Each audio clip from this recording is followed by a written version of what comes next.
بسم اللہ الرحمن الرحیم۔ السلام علیکم۔ شب قدر کی رات، پہلی جو رات ہے وہ 19ویں رمضان کی رات ہے۔ شب قدر اس عظیم رات کو کہتے ہیں کہ عام راتوں کو اس کی فضیلت نہیں پا سکتے، کیونکہ اس رات کا عمل 1000 مہینوں کی عمل سے بہتر ہے۔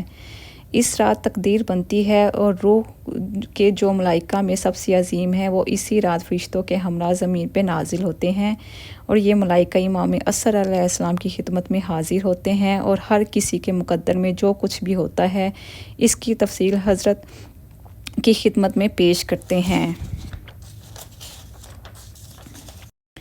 اور اس دوسری رات جو ہے 21ویں رمضان کی رات ہے۔ اس میں غسل کرنا، شب بیداری کرنا، زیارت، سورۃ الحمد کے بعد 7 مرتبہ سورۃ توحید والی نماز ہے، قرآن کو سر پہ رکھنے والا عمل ہے، 100 رکعت نماز ہے، اور دعائے جوشن کبیر وغیرہ ہے۔ 23ویں کی رمضان جو ہے یہی شب قدر کی رات، اس کا ہی زیادہ اہتمام کرنے کو کہا گیا ہے۔ اس میں سورۃ عنکبوت، سورہ روم پڑھیں۔ امام جعفر صادق علیہ السلام نے فرمایا کہ اس رات کو ان 2 سورتوں کا پڑھنے والا اہل جنت میں ہے۔ سورۃ حامیم دخان، 1000 مرتبہ سورۃ قدر پڑھیں۔ 21ویں کی رات جو ہے حضرت امیر المومنین علیہ السلام کی شب کی شہادت کی رات ہے، لہٰذا اس رات میں آل محمد صلی اللہ علیہ وآلہ وسلم اور ان کے پیروکاروں کا رنج غم تازہ ہو جاتا ہے۔ روایات میں ہے کہ یہ شب بھی امام حسین علیہ السلام کی شب شہادت کی مانند ہے۔ جو بھی پتھر اٹھایا جاتا ہے اس کے نیچے سے تازہ خون ابل جاتا ہے۔ شیخ مفید کہتے ہیں کہ اس رات کو بکثرت درود شریف پڑھیں 21 رمضان کی رات کو، اور ظلم کرنے والوں پہ لعن طعن کریں۔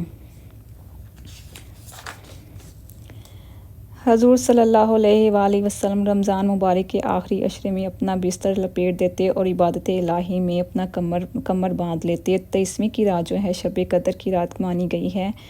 آپ اپنے اہل و عیال کو بیدار کرتے، پھر جس پر نیند کا غلبہ ہوتا اس کے منہ پر پانی کے چھینٹے دیتے۔ حضرت فاطمہ الزہرا سلام اللہ بھی اس رات اپنے گھر کے کسی فرد کو سونے نہ دیتی، نیند کا علاج یوں کرتی کہ دن کو کھانا کم دیتی اور فرماتی کہ دن کو سو جاؤ تاکہ رات کو بیدار رہ سکو۔ آپ فرماتی ہے بدقسمت ہے وہ شخص جو آج کی رات خیر و نیکی سے محروم رہ گیا۔ امام جعفر صادق علیہ السلام فرماتے ہیں کہ اس رات کو 100 رکعت نماز اس طرح بجا لائے کہ ہر رکعت میں سورۃ الحمد کے بعد 10 مرتبہ سورۃ توحید قل اللہ احد کی تلاوت ضرور کریں۔ ایک شخص نے کہا کیا میں آپ پر قربان جاؤں، اگر یہ نماز کھڑے ہو کر نہیں پڑھ سکتے تو آپ نے کہا بیٹھ کے پڑھ لیں۔ آپ نے فرمایا اگر بیٹھنے کی طاقت نہ ہو تو پشت کے بل لیٹ کر بھی اس نماز کو ضرور پڑھیں۔ جزاک اللہ۔